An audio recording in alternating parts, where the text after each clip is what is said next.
पाकिस्तान के किराना हिल को लेकर अफवाहों का भी बाजार गर्म है। आखिर क्यों अहम है किराना हिल, रिपोर्ट सबसे पहले दिखाते हैं।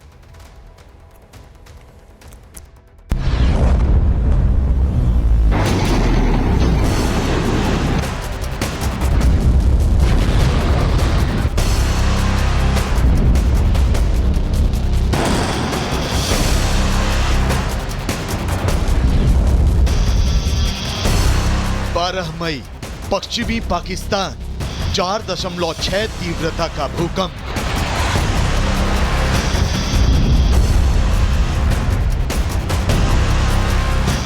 मई पश्चिमी पाकिस्तान 4.0 तीव्रता का भूकंप।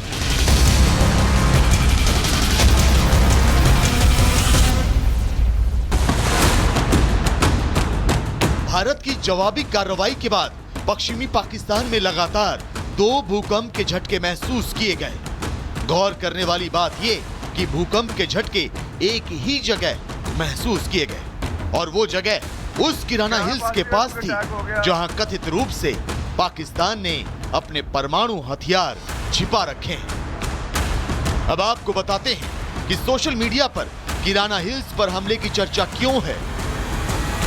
क्यों कहा जा रहा है कि भारत ने पाकिस्तान की किराना हिल्स पर हमला किया, और अगर किराना हिल्स पर हमला किया गया है तो इसके मायने क्या। दरअसल किराना हिल्स पाकिस्तान के सरगोधा एयरबेस के महज 20 किलोमीटर दूर है। वही सरगोधा एयरबेस जिसे भारतीय सेना ने 10 मई को बमबारी कर तबाह कर दिया था। यही नहीं, किराना हिल्स और पाकिस्तान के खुशाब न्यूक्लियर प्लांट की दूरी महज 70 किलोमीटर है।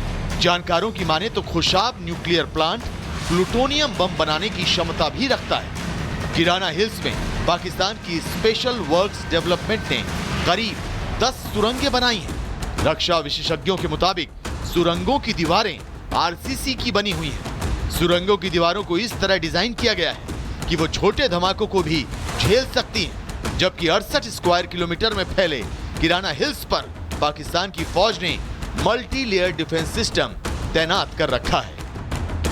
पाकिस्तान का परमाणु हथियारों का एक बहुत बड़ा जखीरा इस किराना पहाड़ियों पर है। पाकिस्तान के वैज्ञानिक परीक्षण और तैयारी करते हैं पाकिस्तान के परमाणु हथियार बनाने की। इसका मतलब यह हुआ कि रणनीतिक लिहाज से किराना हिल्स पाकिस्तान के लिए बेहद अहम है। लेकिन जैसे ही 10 मई को किराना हिल्स के पास मौजूद सरगोधा एयरबेस पर भारत की ओर से हमला किया गया तो सोशल मीडिया पर इस बात की चर्चा तेज हो गई कि भारत ने पाकिस्तान की किराना हिल्स स्थित न्यूक्लियर साइट पर भी अटैक किया है। और ये चर्चा क्यों तेज हुई, ये भी समझिए। सोशल मीडिया पर कहा जाने लगा कि किराना हिल्स से रेडियो एक्टिव लीकेज हो रही थी, जिसके बाद अमेरिका और मिस्र के सैन्य विमान किराना हिल्स के ऊपर से उड़ान भरते देखे गए। कहा जाने लगा कि ये विमान रेडियो एक्टिव लीकेज की जांच करने के लिए वहां गए थे। कुछ लोग तो उड़ान रडार ऐप्स का हवाला देते हुए विमानों के नंबर भी बताने लगे। यही नहीं, दावा तो ये भी किया गया कि सरगोधा एयरबेस पर हमले के बाद पाकिस्तान ने एनसीए की बैठक भी बुलाई। एनसीए का मतलब है नेशनल कमांड अथॉरिटी, जो कि पाकिस्तान के परमाणु हथियारों को लेकर पॉलिसी बनाने के साथ साथ उसका प्लान भी तैयार करती है। भारत के ब्रह्मोस क्रूज मिसाइल्स ने most probably air launch cruise missiles Su-30 MKI से इन्होंने अटैक किया था सरगोधा के पास। 2 जो किराना हिल्स हैं वहां पे टारगेट को हिट किया था। कन्वेंशनल एक्सप्लोजिव से हिट किया जाए तो रेडियोलॉजिकल एक्सप्लोजन होता है, कुक ऑफ होता है। जो यूरेनियम है वो फटता है नॉर्मल तरीके से और वो सब जगह रेडियो एक्टिविटी फैल जाती है। वैसे न्यूयॉर्क टाइम्स की एक रिपोर्ट भी खूब सुर्खियां बटोर रही है।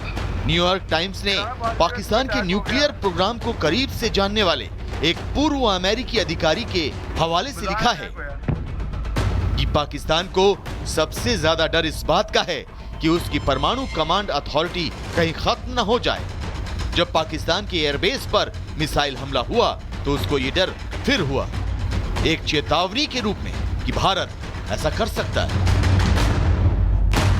जाहिर है, सरगोधा एयरबेस पर हमले के बाद पाकिस्तान के न्यूक्लियर साइट किराना हिल्स पर हमले की चर्चा यूं ही नहीं हो रही। रेडियो एक्टिव लीकेज की जांच करने वाले अमेरिका और मिस्र के विमानों की किराना हिल्स के ऊपर उड़ान भरने की चर्चा यूं ही नहीं हो रही और पश्चिमी पाकिस्तान में लगातार भूकंप के झटके ऐसे ही नहीं आ रहे। हालांकि अब तक इस बात की पुष्टि नहीं हुई है कि भारत ने वाकई किराना हिल्स पर हमला किया है, लेकिन इतना तो तय है कि कुछ तो ऐसा हुआ है जिससे पाकिस्तान को फौरन घुटनों पर आकर सीज फायर की अपील करनी पड़ी। कुछ तो ऐसा हुआ है जिसने पाकिस्तान के army chief general Asim Munir को बंकर में छिपने के लिए मजबूर कर दिया। Bureau report, Republic Bharat.